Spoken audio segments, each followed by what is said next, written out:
कौमी असम्बली इजलास में वज़ीर क़ानून आज़म नज़ीर तारड़ ने ईरान अमरीका अमन मुआहदे पर कौमी क़यादत को ख़राज तहसीन की करारदाद पेश की, जिसमें कहा गया कि ऐवान अमरीका और ईरान के दरमियान तारीख़ी अमन मुआहदे को सराहता है।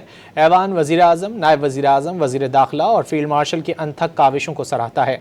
ऐवान अमरीका और ईरान की क़यादत और पूरी दुनिया को अमन मुआहदे पर मुबारकबाद पेश करता है। ऐवान ने ईरान अमरीका अमन मुआहदे पर कौमी क़यादत को ख़राज तहसीन की करारदाद मुतफ़िक़ा तौर पर मंजूर कर ली।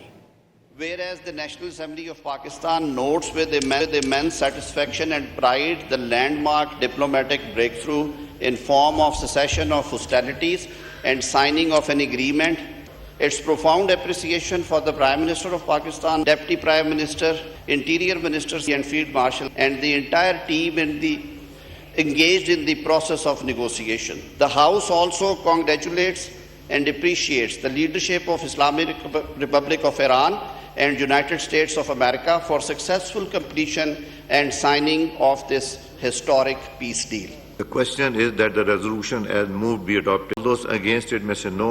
I think ayes have it. Consequently, resolution is adopted unanimously.